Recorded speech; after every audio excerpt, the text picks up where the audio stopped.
Hello, friends. Welcome to the Cold War Prepper Monday night introduction to U.S. Government Civics 101. And looks like we have a couple of great people already here with us this evening. If you're watching on the replay, thank you so much. If you would do me a favor and subscribe and hit the like button, I'd greatly appreciate it. So, Theoxorus Triple G, can you hear me?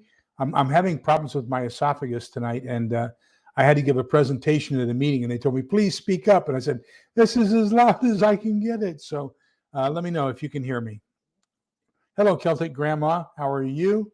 Welcome. Diana, too. Little Lone Prepper. Wow, everybody's coming in. Great, great. Fantastic. Thank you, Triple G. I greatly appreciate that. So just a reminder, and I'll remind you again at the end of the session, there will be no post-apocalyptic nonfiction book club tomorrow night.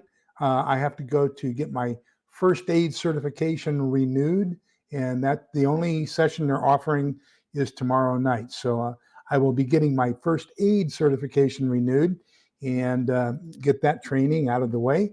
And so I have adjusted the schedule. If you'll see it down below in the show notes, you'll see that I've adjusted everything so that it counts for tomorrow night being taken off. So I apologize for that, but just one of those things that happens. But I tell you what, let me tell you, I'm thinking about doing some introduction to prepping videos, and it's really caught me up just how much a person who is just coming into this, how much there is to learn. It's just almost overwhelming. I look at it. I'm taking the ham license in 2 Saturdays. I'm trying to learn how to garden. I'm reading a book on how to raise chickens. I don't know. I don't know. There is so much knowledge, and I'm 72, so trying to cram that into what little time I have left in my life is just unbelievable. But when you have, but the younger you are, I think the better off you are. You probably have an ability to learn things over time. When I worked with the electric co-op, the guys there, that was fairly rural. That's what really got me into fishing and hunting. But they would bring in garden items like you would not believe all the time. Just great gardeners, great chicken, egg farmers. I mean, you name it. But they've been doing it since, they were young. So for an urban guy like me to try to make the transition over to a rural environment, there's an awful lot. Jack's here. Hill Summit Homestead. Welcome, Jack. And he can tell you, I mean, he's running his own homestead down there in Australia. And so he can tell you about the learning curve, about animals and crops and all that kinds of stuff. Unbelievable. But anyhow, we're here tonight to talk about one of my other favorite subjects. For those of you who don't know, it just so happens that this is my other master. I have 2 masters. And so this is my other master's. I have an MPA, a master's in public administration, which means basically running governmental institutions.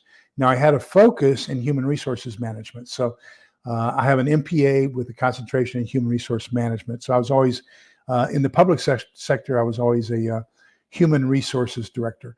But I'm also qualified. I have the certification to run a small city. So I could be a city manager, basically.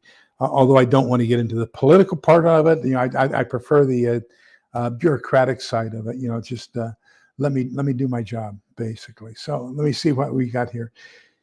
Did I miss anybody? Celtic Grandma, Diana 2, Annie Oakley, welcome. Good evening. Nice to see you. So remember, so part of this, so kind of how did I get involved and why did I bring up needing Intro to U.S. Government and Civics 101? So basically what happened was we had a homeowners association meeting. So here in Texas, we have an awful lot of HOAs. And so what happens is the neighbors can basically restrict certain things you can do with your house so that it doesn't degrade the overall appearance and value of other homes based on you having a trash home. So, I mean, they can go up to and including they can take your home away from you if you trash it out. So the HOAs have an awful lot of authority. We'll talk about that later on this evening. As a matter of fact, we'll get into other political entities. But so we had an HOA meeting, and the vice president said, "Hey, has anybody seen these?" And she held up a thing that said, it was a placard they were hanging on the doors that they were creating a income disadvantaged neighborhood just west of us. And she said, and yeah, we see them, but so we're going to have low income housing, a quarter of a mile away. She says, this is nothing but a plot by the Republicans to make Joe Biden look bad. And I asked her, I said, where were you during civics? Because, local zoning laws and local housing construction has nothing to do with the federal government. And I was surprised how many people didn't know that, people think that one encroaches on the other and everything. Totally separate, totally distinct.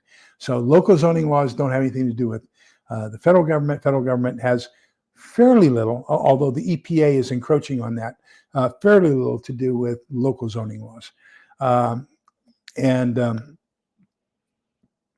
So I decided we probably needed to get a little bit of education around U.S. government and how that works and all that kinds of stuff.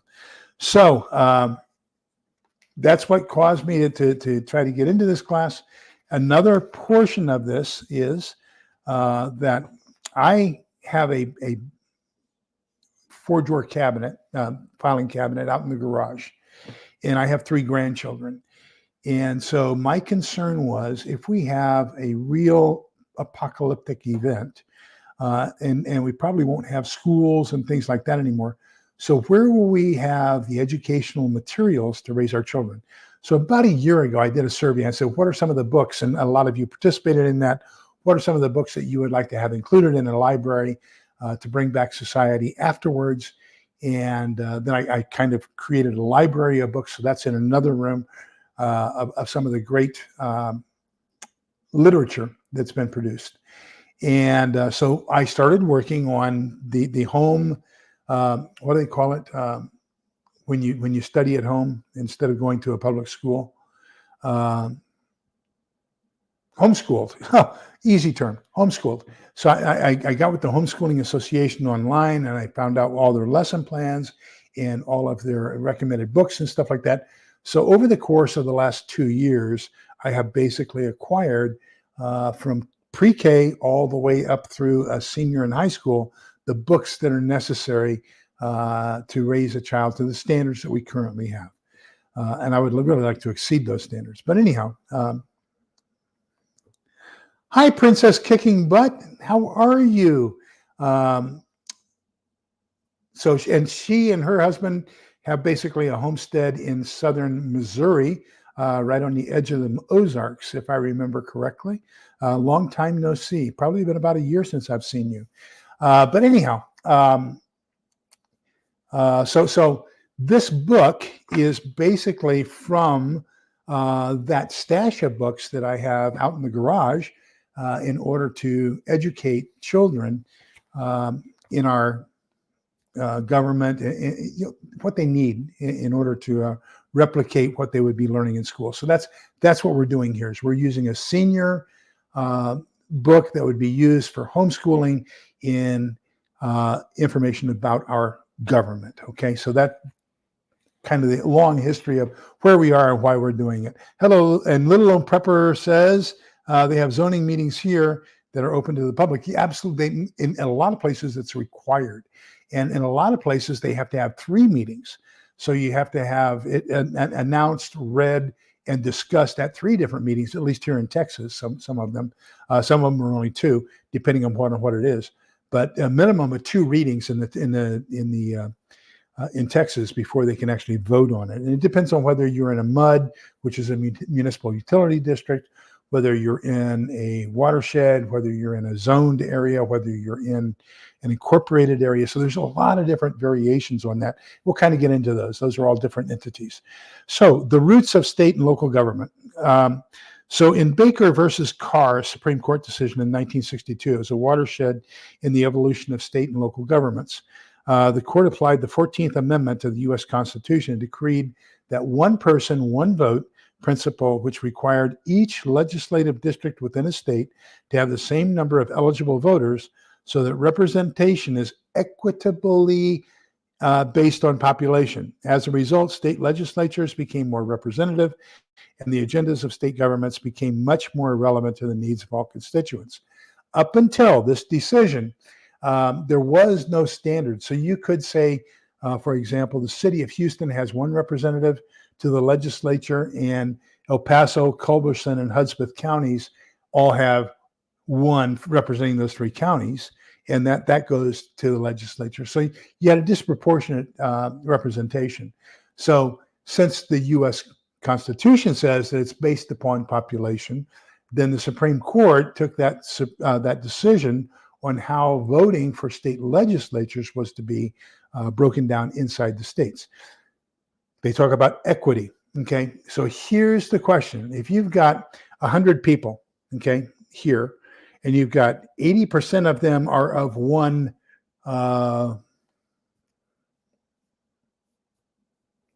ethnic origin, okay, and 20% are of another ethnic origin. Now, they want equity, which means everybody gets the opportunity to have a majority. So do you then create an 80 voter district and a 20 voter district so that you get one representative from the other lower, the less populated, what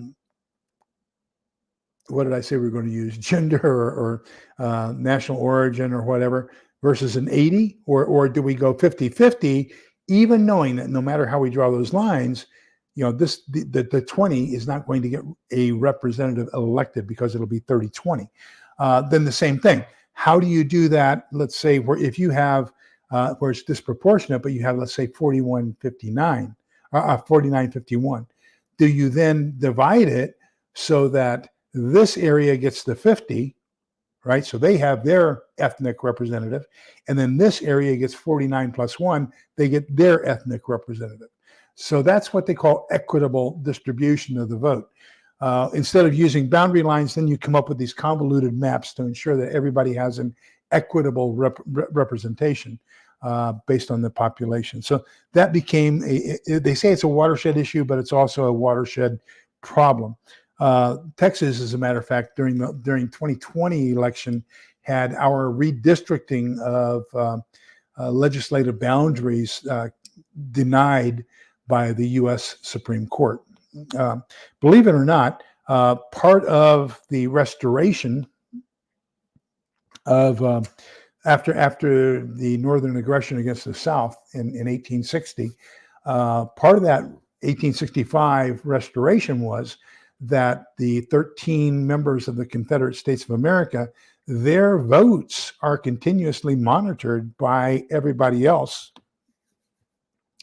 And you know, I mean, we have laws and we have incursions and everything else to make sure that we don't continue what happened back in 1865. Even though this is now, 160, 170 years ago, we still fall under that umbrella. So there have been some attempts to try to remove that. Okay, so state governments. Now, Article 4, Section 4 of the Constitution. I had it out here. What did I do with my Constitution? There it is. Article 4, Section 4 of the Constitution. You've heard me read it before. One of my favorite articles.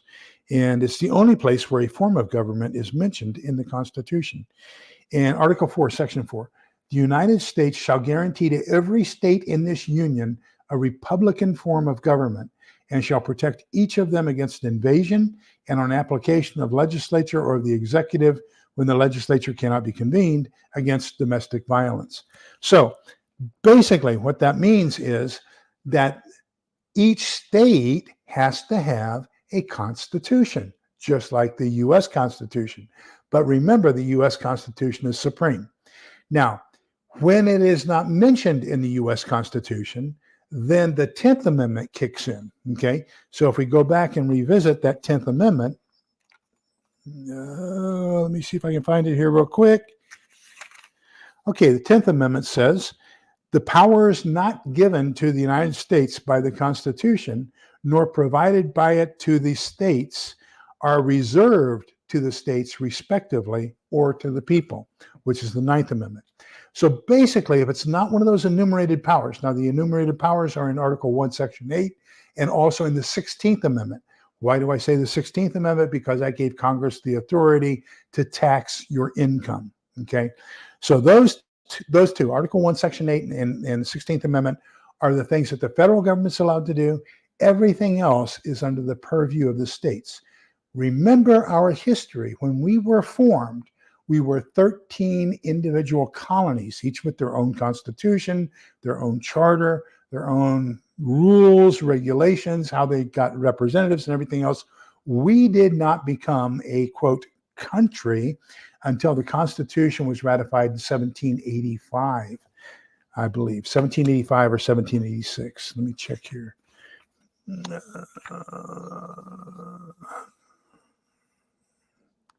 Oh, I'm wrong. September 29th, 25th, 1789. So we weren't really a country until 1789, even though we declared our independence in 1776. So, we were just a conglomeration of 13 states.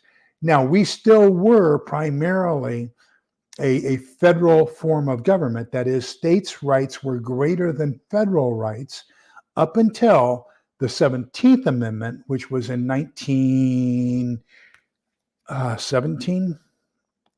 So the 17th Amendment basically took away from the state legislatures the authority to appoint their own senators, and they gave it to the people to vote. 1913, April 8th, 1913. So up until 1913, the state legislatures appointed the senators who would represent that state. Because remember, under our bicameral government, we have representatives who represent the people. We have senators who represent the states. In 1913, that changed. And now senators are elected by the people. So who do you think their first interest is? On the people who are going to reelect them, not to the state that they represent. So, that kind of did away with, that kind of subterfuge basically eroded the overall protections of the 10th Amendment. So then we have, the types of governments and everything else that are within the states. Most states have a governor and a legislature. Let me see.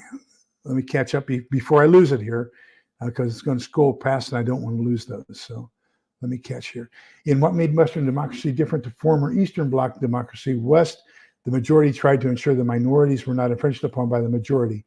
East, majority mob rule. That's exactly the definition that you're spot on, Jack. Spot on. So the difference between a democracy, mob rule, 51%, whereas in a republic, it is a form of a democracy where you have the majority rules within a narrow confine of laws and rules.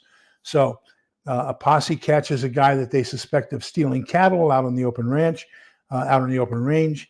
Democracy says he's guilty, let's hang him. As long as 51% vote, democracy, they hang him.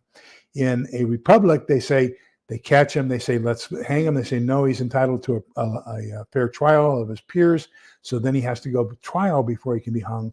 So you have to prove beyond a reasonable burden of guilt that the person did it before you can convict them and before you can execute them. So that's the difference between a democracy and a republic. Jack is absolutely right. In a republic, the rights of the minority are protected. And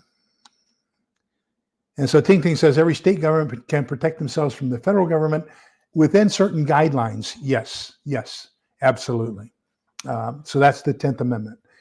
So basically, the way we're supposed to do that is through the House of Representatives and the Senate at the federal level.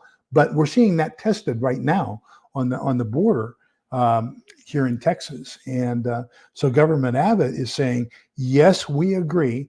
Article 1, Section 8 says that the federal government has the obligation to protect us, protect the border. They have the right for immigration and everything else. But there was that one clause in Article 4, Section 4 of the Constitution as well. And it says that the United States shall guarantee to every state in the Union a republican form of government and shall protect each of them against invasion. So when Governor Abbott declared the illegal aliens coming across 23,000 a day an invasion, then that said, federal government, you have an obligation to protect us, and if you don't, then we're going to usurp that and take and do it ourselves, which is what's going on now. That is going up to the Supreme Court. Okay, so the Supreme Court's going to decide what happens when the federal government abrogates or doesn't do what they're supposed to do based upon the law and based upon the Constitution. Can the states then move in and do what needs to be done when the federal government doesn't do it? So let's take a look at the power of the governors, and you have a governor in most states, and a lieutenant governor. Then you have a lead prosecutor, usually an attorney general for the states. So pretty much we have kind of the same organization. Now, in Texas, at least, we have a legislature consisting of senators and representatives, or we call legislators, which is basically a model after what we have with the federal government. Oh, by the way, in case you've heard or haven't heard, everything is bigger in Texas. Did you know that the Texas Capitol and the Texas Dome are both bigger than the U.S. Capitol and Dome? And we also have, due to the population and everything else and how we define it, the legislature is bigger. But anyhow, hello, Scott Hummer, welcome. Yes, so that is absolutely correct. You are correct there. There is a limit on what they can do, and those are enumerated in Article 1, Section 8.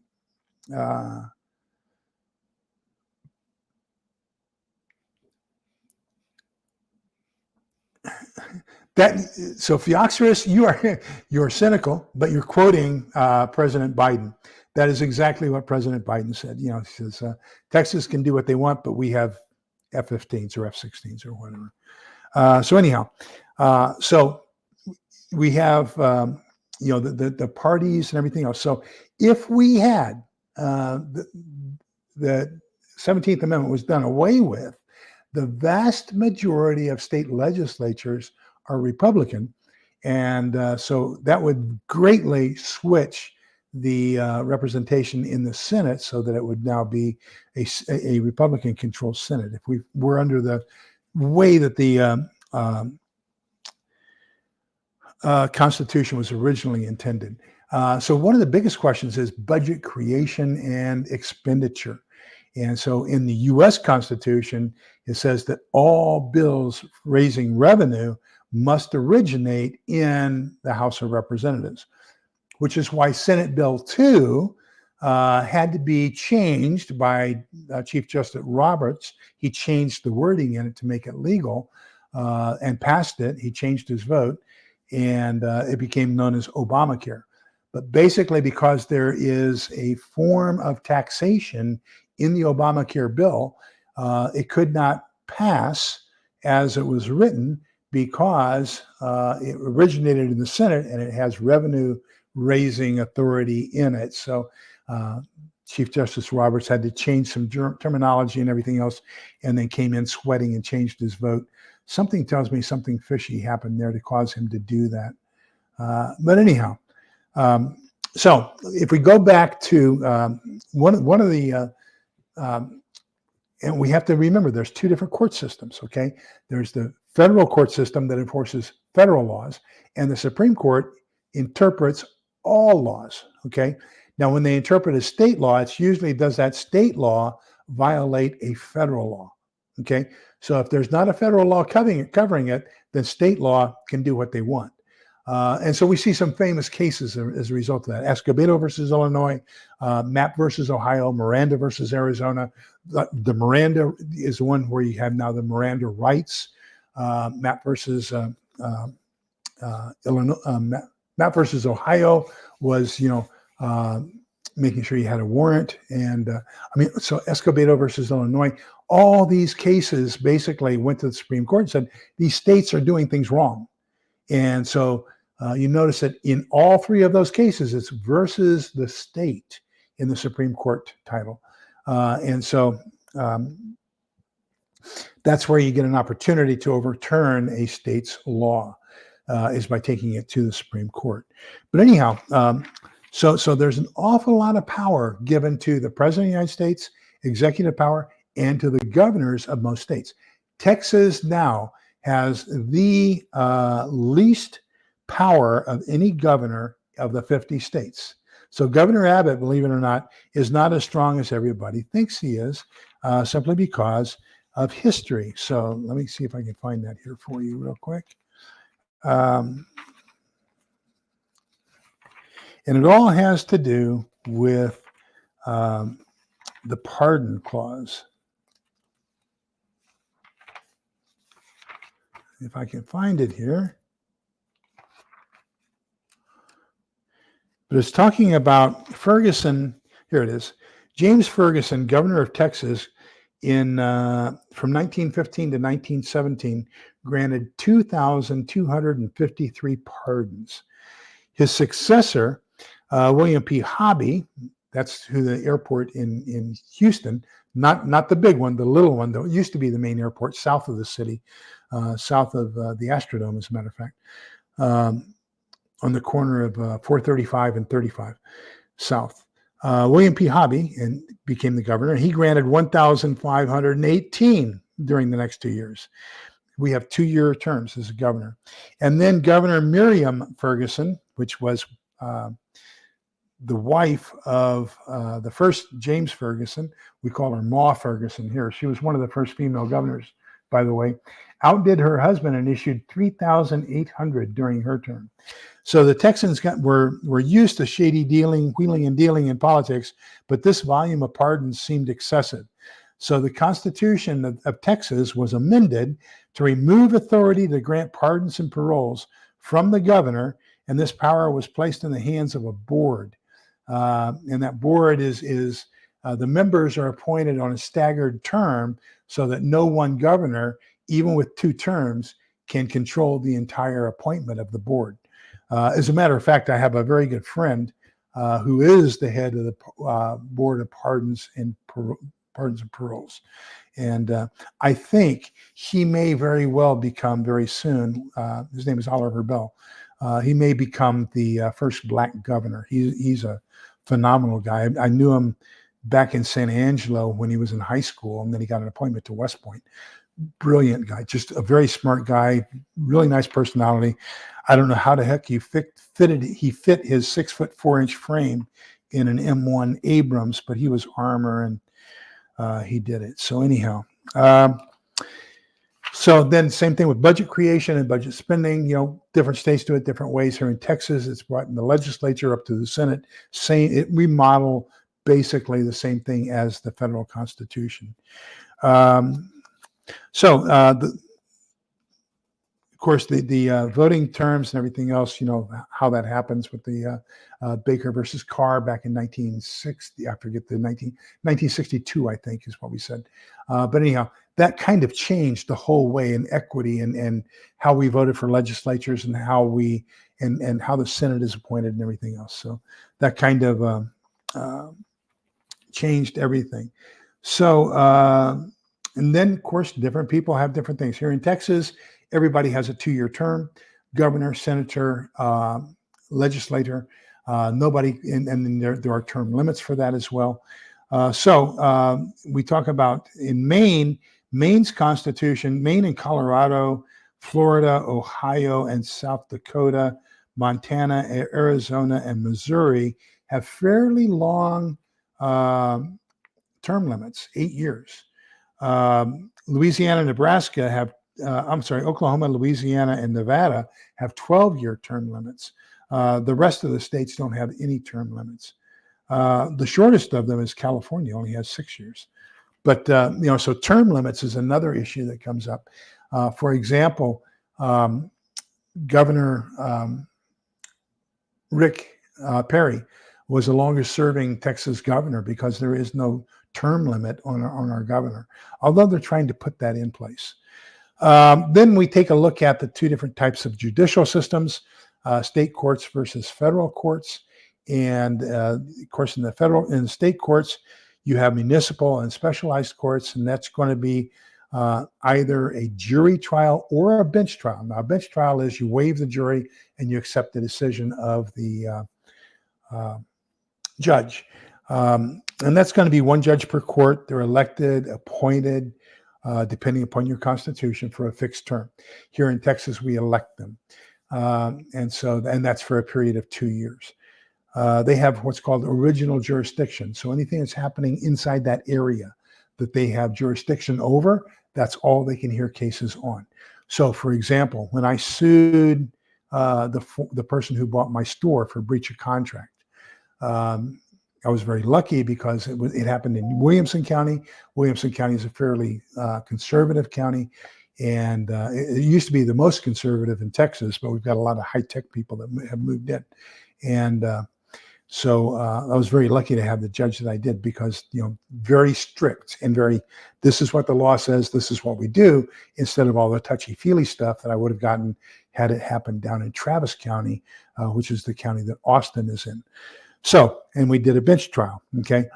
So then you can go up to a circuit or county court, which is actually where we were tried, in the county court, and that can be either jury or bench. They have a tendency to try to reserve the jury trials for either really hotly contested divorces or for actual crimes. For civil stuff, they try to go to a bench trial. So the county can be an appeal for that municipal court, okay, for the city court or for a very local court. And so that's one judge per court as well. Then you have appeals courts in the states, and the appeals courts is bench only. There are no jury trials. So they only hear appeals. Nothing originates there. So everything originates either down at the municipal level or at the county level. That's the two levels of court system where you're going to have the initiation of some sort of proceeding. So usually it's going to be like the county attorney is going to handle things like murder and other egregious crimes. And then if there's a need for an appeal, it goes to the state appeals court. If there's a further appeal, then it goes to the highest of the four, which is the state Supreme Court. Kind of follows the same lines as the federal government. So in the federal government, you have what they call administrative courts. So for example, if you violate a rule of the Environmental Protection Agency, they have an authority to hear a case on violation of environmental issues and to fine you or take other actions as necessary. Then if you want to appeal that, you go to an appellate court, okay? And then from the appellate court, you can go up to the Supreme Court. Now you also have your federal attorneys in each area, and they enforce federal law. So anything criminal is going to be, that's a federal law, they can initiate that down at that area. So, you're going to have districts and areas, and those are going to be circuits, and those are called circuit judges, okay? So for example, we're in the Fifth Circuit here. So we would have a Fifth Circuit judge, let's say, try a major drug case. If the person was convicted and don't like that conviction, then they're going to appeal to the Fifth Circuit Court of Appeals. And then once they appeal that, then it'll go to the Supreme Court. So you got two parallel tracks, just different judges, different authorities and things like that.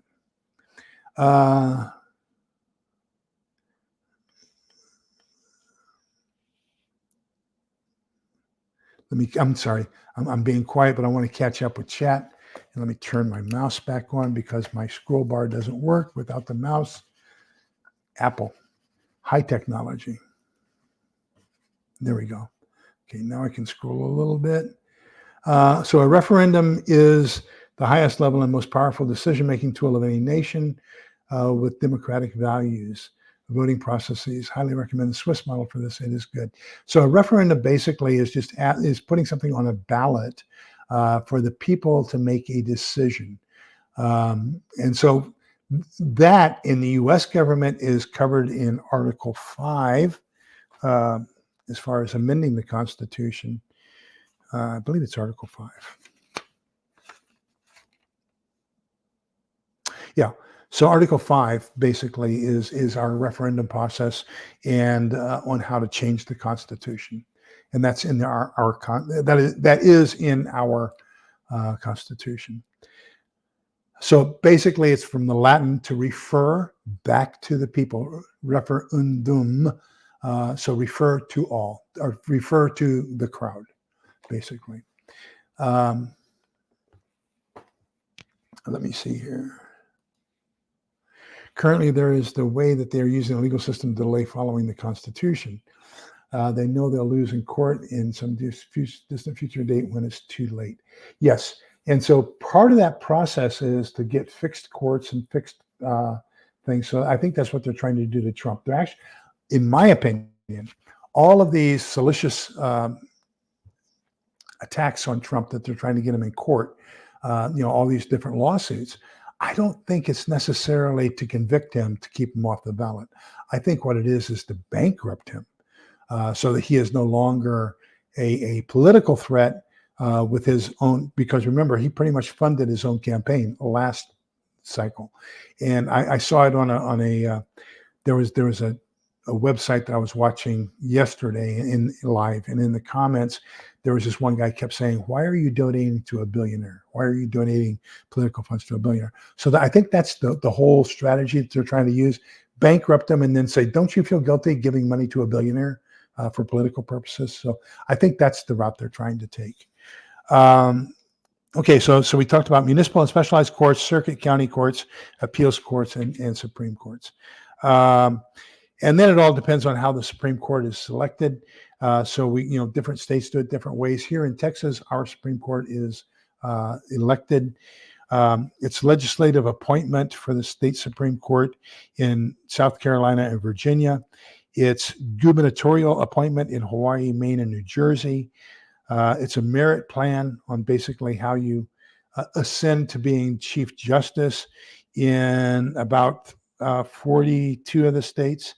It's a partisan election in Alabama, Illinois, Kentucky, New Mexico, Pennsylvania, Texas, and West Virginia. What that means is you have to declare your party when you go on the ballot. So in nonpartisan states, which are Arkansas, Georgia, Idaho, Louisiana, Michigan, Minnesota, Mississippi, Montana, Nevada, North Carolina, North Dakota, Ohio, Oregon, Washington, and Wisconsin, you do not have to declare your political affiliation when you go on the ballot. So all that means is here in Texas, with a partisan affiliation and a partisan election, basically you go through a primary process and then you represent that party on the ballot come November. And so you have a Democrat versus a Republican on the ballot. And whereas in the nonpartisan states, you can have 5, 6, 7 people, and whoever gets the greatest number is going to be your new Supreme Court members. So now let's go down to the very lowest level, which is basically municipalities. So each municipality has a charter from the state, and once they get that charter from the state, then they incorporate as a municipality, city, township, whatever the case might be. Now, there are special charters. Historically, as urban areas emerged, each community desiring to be recognized as a town or city wrote and sought approval for its own unique individual charter. To avoid inconsistencies, most state constitutions now prohibit the granting of a special charter. So then we have general charters. Some states use a standard charter written by the state legislature for all jurisdictions, regardless of size or circumstances. Then there are classified charters. The legislatures in several states have established a classification for cities according to their population, and then specified a standard charter for each classification, and then 4 optional charters. So a more recent development is for the state to provide several acceptable model charters and let voters in the community vote among those. And then there's the home rule charter. While other charters discussed above list the subjects that a town or city may address, a distinguishing feature of home rule is that the state legislature authorizes a community to legislate on any issue that does not conflict with existing state or federal laws. State statutes list the major requirements that a home rule charter must include, and then allow communities to write and submit a charter for approval. So let's take that here in Texas. There are a couple, ways that exhibits itself. Number one, drinking laws. So here in Texas, it goes down to the local precinct level, so voting precinct level, as to whether or not you're going to be wet, dry, or a combination of the two, restrictions, whatever the case is. So each voting district precinct has the authority to declare whether it is going to be wet, dry, semi-wet. The only proviso to that is that there is a state law that says that any wine that is grown and fermented in Texas must be allowed to be sold anywhere in Texas, whereas they can restrict other wines. If it's a dry county, for example, they can restrict any wines from outside of Texas coming into that county, and they can be totally dry. But Texas law says that if it is a Texas grown and fermented wine, then you must sell it in all counties. It must be available to everybody in Texas. Another one, why is Texas one of the most popular states for motorcycle rallies? We have 3 of the largest motorcycle rallies on an annual basis here in Texas in comparison to other places, although the big daddy is still in North Dakota. But we have 3 of the other in the top 10. And the reason is because in Texas state law, there is no law that prohibits a woman from walking around without a shirt. So in most areas, unless the municipality writes a city ordinance that says that women must wear covering above the waist, then in Texas, women can go without a shirt anywhere they want, unless the municipal law contradicts that and says, no, you can't. So there's a couple ways that we have, that conflict of what can and can't be done. Another one is that the state has a health department, and the state issues a statewide health permit. For example, when I had my disaster response company, my food service trailer was licensed by the state. So I had several states that I was licensed to operate in. And so I had the state food servers permit and food commissary permit. But there are some jurisdictions that say, you know what, we want to exceed the state requirements for safety in food service. So we have added some things to it. In order to operate in our county, you have to have our food service permit. So they would come out and inspect me when I did, for example, disaster response, or I did a motorcycle rally, or a speedboat race or something like that.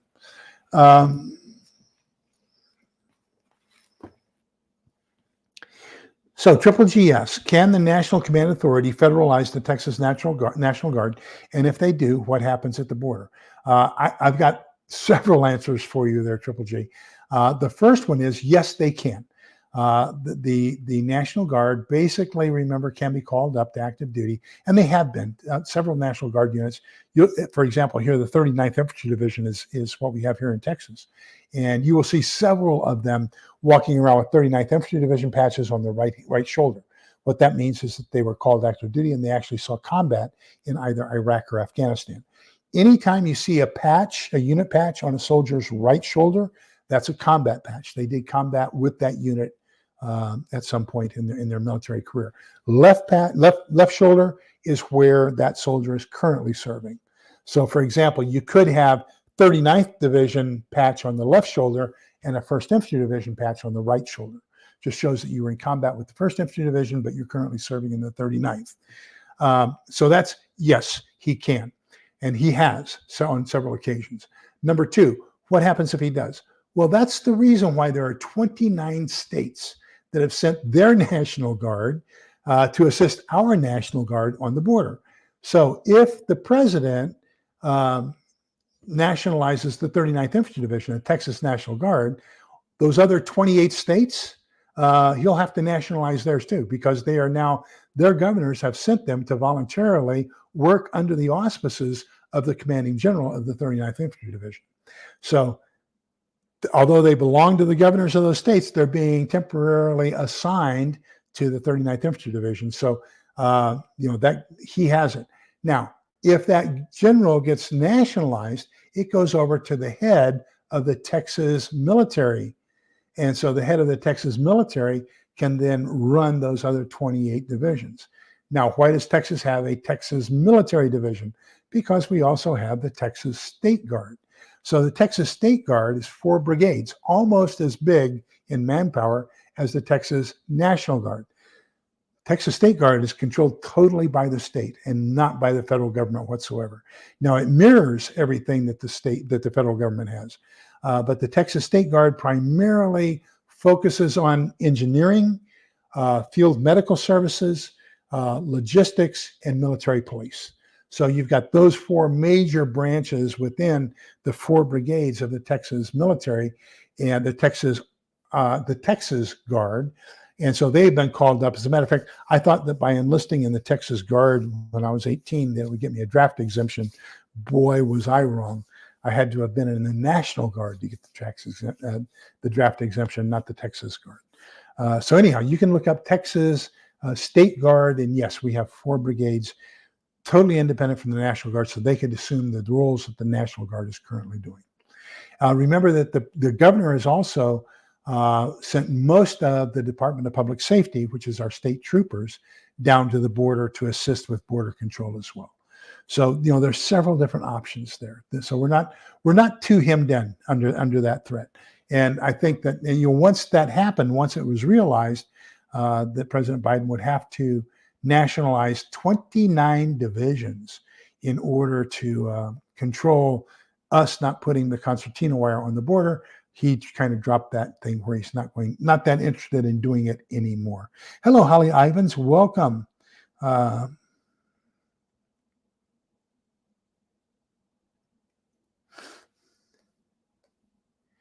Absolutely, Diana.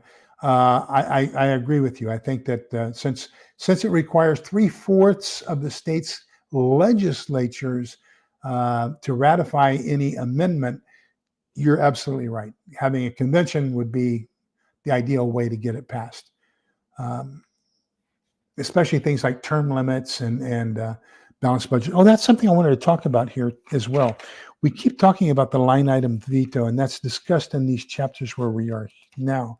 And one of the things that it points out was that in the Supreme Court basically said, and I forget when it was fairly recently, 1987, I believe, was when the case was, that a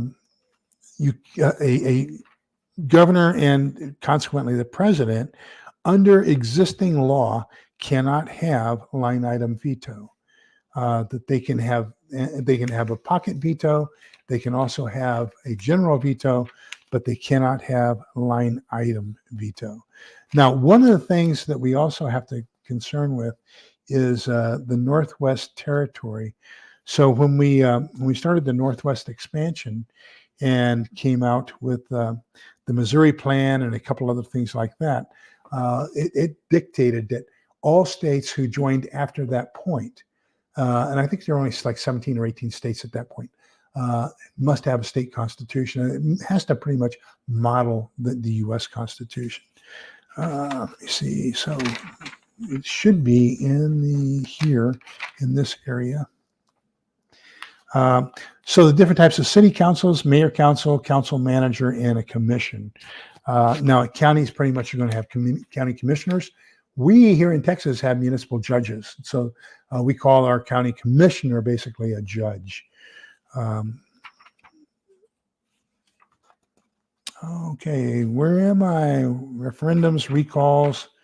Well, I'm not finding what I wanted to talk about there.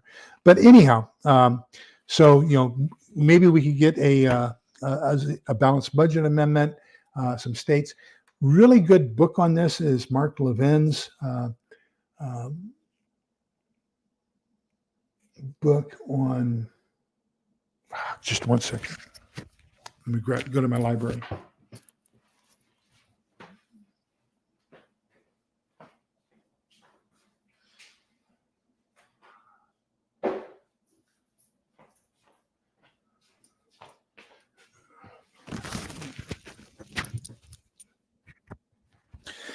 It's nice to know where your books are on the bookshelf. So Mark Levin's Liberty Amendments, Restoring the American Public. Really great amendments. I strongly recommend you check this out of your library or buy a copy. Fantastic book, really great. I think he lists a total of 23 amendments, either 17 or 23 amendments that he strongly recommends.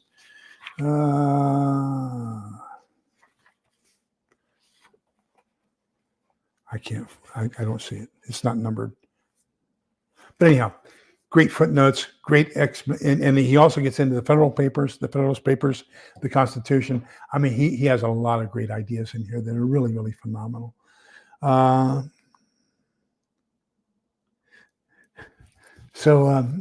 Ting Ting is quoting Leonidas when Xerxes told him that he was going to kill them with arrows. And of course, Leonidas and the 300 Spartans said, good, then we'll fight in the shade. So Ting Ting is applying that to the F-16s. Great going there. Yes, the Texas National Guard can be federalized, been done before, but the Texas State Guard is not absolutely correct. Absolutely correct.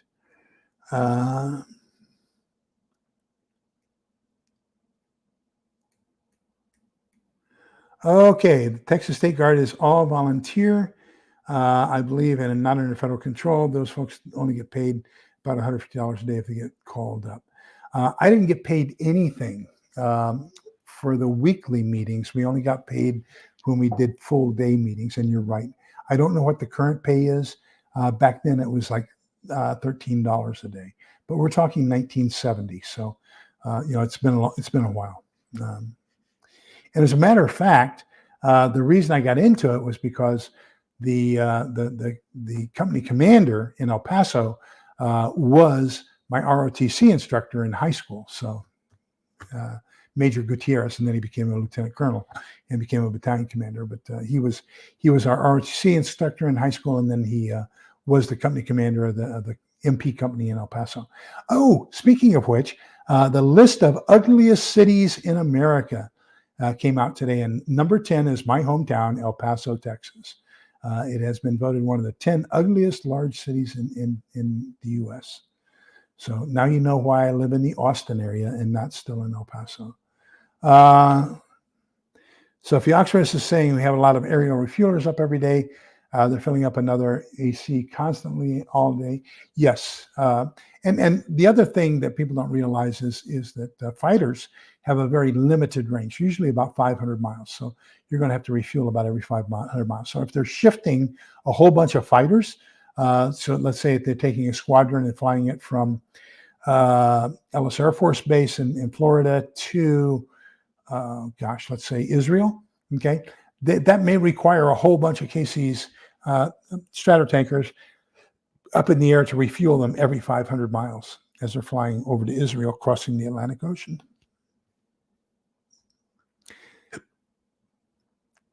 I am so happy when I hit 65. Of course, I have a very good friend. We both retired at the same time. Within a year of each other. He retired as a W3. I was promoted to W3. Then when I retired, they took it away from me. I retired as a W2. And then, of course, after a certain period of time, I got that reinstated. But I was 65% disabled. And so when the war happened, then he got recalled and I didn't.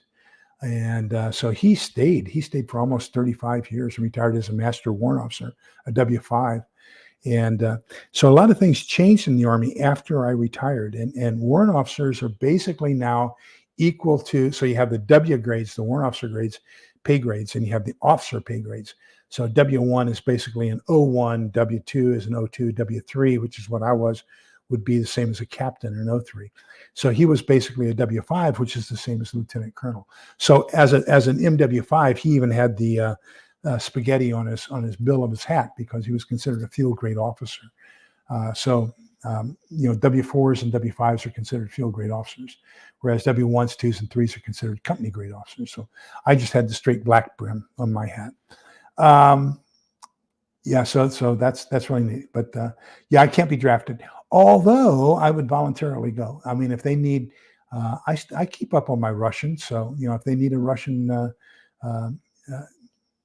code breaker, then, give me a call. I'll be happy to go back. They really downsized the Russian A group at NSA. They really downsized it when the wall fell down. There was an overabundance of Russian intercept operators and Russian analysts like you would not believe. And I think they even went down. We had, in the heyday back in the 60s and 70s, we had like 42 Russian language classes per year, and each class is a year long, 47 weeks long. So, we almost had a class starting every week, a new class. And then, of course, the intermediate class, I went to that. We only had like 26 of those a year. Then the advanced class, I think they only had 13 of those a year. But you could go to 3 solid years of Russian language school if you wanted to at DLI. Okay, and they all have to land sometime. If America could not deal with cave dwellers in Afghanistan, how are they going to deal with farmers with pitchforks? Yep. Well, because we are not allowed to win wars. War is a terrible thing. I don't wish it on anybody. But if you're going to get in one, do what you need to do to win it and then get out of it. That's what we did in World War II. And we have not had the proclivity to win a war since. We have not said we are willing to do what we have to do to win it. Most of us probably don't realize it, but the main reason, the number one reason that General MacArthur was let go in Korea was because once the Chinese came south across the Yalu, he said, okay, we've got the atom bomb, let's use it. And he was making plans to use the atom bomb against the Chinese. And that's the number one reason Truman fired him, was because he says, no, you won't. Now, I've already used it twice, I'm not going to use it again. And so that was a major disconnect between MacArthur and Truman. MacArthur said, let's win this war. Truman said, not at that cost. Okay.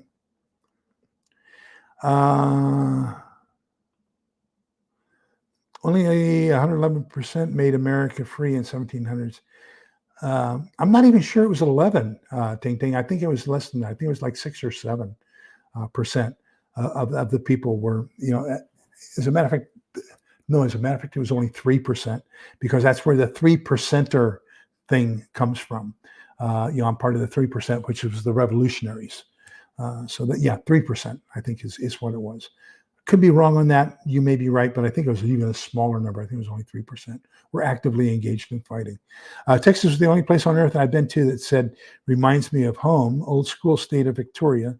I pray that Texas doesn't go all spastic left, woke, etc., like all the cities in Australia. Unfortunately, our bigger cities, Houston and Dallas, Fort Worth is still kind of purple.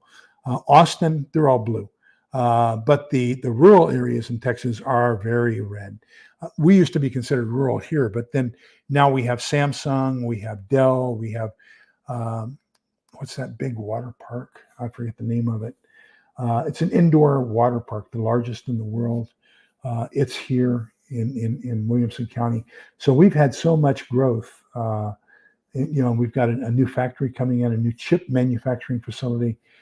So we've got so much going on that we've got all these high techies coming in from California, and they're Californicating Texas. So, we shall see. We shall see. Hello, Devil Dog Prepper. Welcome. Good to see you. Let me see here.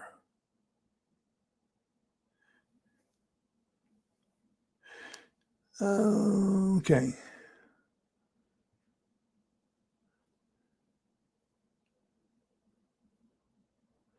And so that, I think, Little Lone Prepper, I think you've hit on the crux of the problem, and the crux of the problem is we are not going to resolve the border issue until we come to a common definition of terms. Remember Bill Clinton's famous, it all depends on what the definition of is. Well, what is the definition of border security? The current administration, in my opinion, appears to define border control as being able to process people and disseminate them and then adjudicate them as soon as possible. Whereas the previous administration's definition of border control is not allowing them in the first place. So until we can come up with a common definition of what is border control, we aren't going to have any resolution. So that's why you hear all these things. Well, Republicans voted against funding the Border Patrol. Well, yeah, because they don't agree with the definition of the mission that's being used by the current administration on what Border Patrol does. Likewise, the same thing's going to happen if we change parties there in the administration. They're going to say, well, the Democrats are voting against it. Yeah, because they are fundamentally in opposition to just totally closing the borders. So, until we can come up with a common definition and common interpretation of what closing the border really means, we aren't going to have any resolution. And we're going to continue to have this problem. So, your vote counts, and not just for the presidency, but also municipalities, also in your county elections, and probably very critically their state elections. Because remember that a lot of these people are being sent to sanctuary cities, okay, which most sanctuary cities are of one particular political party. And now that they have the problems that we here in Texas have, or the other border states, New Mexico, Arizona, and California, they are starting to cough up and say, hey, we got a problem. So now they're finally seeing it as well. So I think that, but the only way this is going to be resolved peacefully is at the ballot box. And I think that's what we have to do.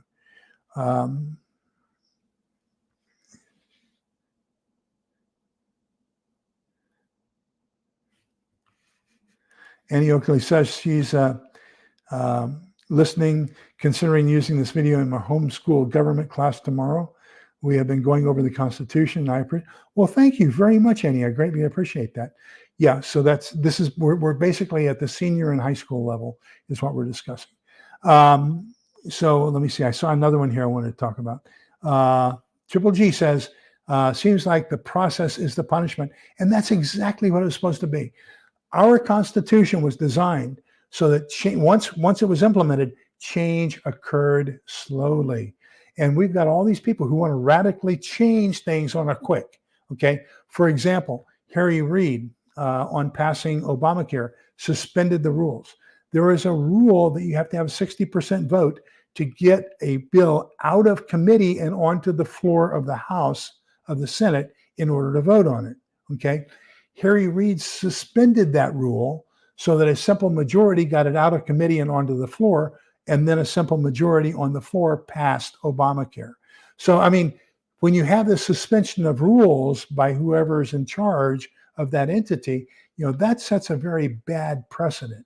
Same thing with Nancy Pelosi, deeming a budget passed instead of going through the entire passing process and legitimately passing a budget was totally wrong, in my opinion. But what are we going to do about it? I mean, what is the way of solving that problem? I mean, how many times has the Supreme Court told President Biden, you cannot forgive student loans? And he's doing it. He just goes around and says, well, I'm not doing that. I'm doing this, right? So, I mean, at what point do we say, the Supreme Court has told you you have to do this? Where is the enforcement? Where do we have it takes a good human being with moral intentions and integrity to obey the law as it's being interpreted by the Supreme Court. And then a person of less than moral stature does not do what the Supreme Court says. And that's what we're seeing happen. It's also what current law, the Immigration Control Act of 1993 is the law of the land, and it's not being followed. How do you enforce that? And that's what basically Texas, using Article 4, Section 4 of the Constitution and the 10th Amendment to the Constitution, is taking up to the Supreme Court. If the federal government under Article 1, Section 8 has the responsibility to do this, and they are not doing it, then when does the 10th Amendment and Section 4, Article 4, Section 4 kick in? And when do the states assume that responsibility? That's going to be an interesting one to watch. Let me see. Doesn't it though? You are so right, Holly. I think that's the intention, is to bankrupt all of us and bring in the World Economic Forum and go to that digital currency and everything else. So Jack says that Australia and the US have similar issues with referendums. Our law insinuates that we, the people, can only use referendums for constitutional questions. The red tape makes it very hard for direct democracy. Yes, it does. And so you have to kind of lean on your representative. And so the model that we have here in the US is basically taken after the British model, which is the same model that Australia has taken their parliament after. We use different terms, but we have pretty much the same thing. In Great Britain, it's called the House of Lords. Here, it's called the Senate. In Great Britain, it's called the what do they call the lower house in Britain? Um, we call it the House of Representatives, and they call it the, help me, Jack. I forget. I'm having a senior moment. Pat Butler, hello, and we are just about at the end, people. We're at an hour and 5 minutes. Let me see if Jack can help me with that terminology here. Go down here. I'm going to pass some of you. I am so sorry.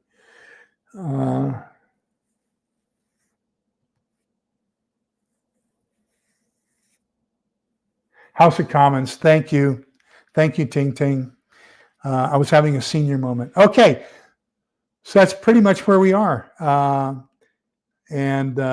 So we will continue on with 4.5. If you have a copy of the book, we'll talk about section 4.5. So we're in chapter 4. We went through 1 through 4 today, and then next Monday we'll go through 5 and see how far we can get with it. So as we get ready to close, I refer you to the book of Numbers, chapter 6, verses 24, 25, 26. So the Lord bless you and keep you. The Lord let his face shine upon you and be gracious to you. The Lord look upon you kindly and give you peace. You aren't going to believe what I found. I use that black board for my videos on equipment and my prepper halls and everything else. So I got a new sign today that I think you'll enjoy seeing. It'll be put up on my board for the next Saturday prepper hall. But look at this one. All right. So it'll be up there. So remember that we're all in this together so we can come out the other side together. Please, as we constantly see in our chat, be kind, polite, and respectful with each other. And remember that togetherness is the key on how we're going to all survive this together. Take a look at that video that was put out by retired Air Force General Blaine, I think it's Holt, H-O-L-T. He has a far right group, and they're in Idaho, of course.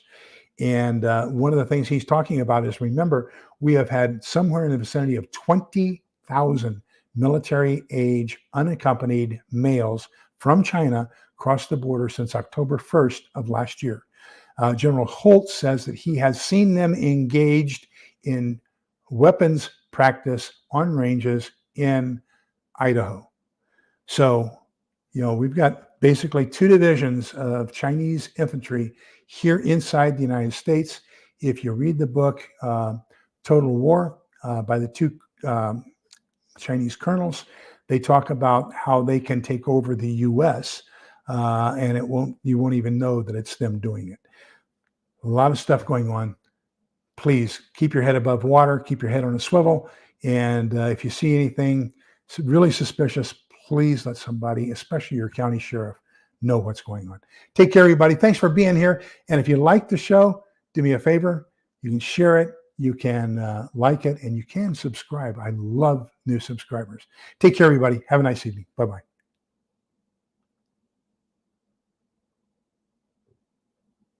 Now, how do I get out of here? Okay.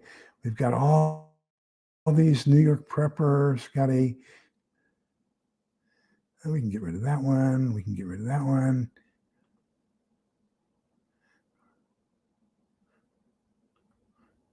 Okay, come on. There we go. Take care, everybody.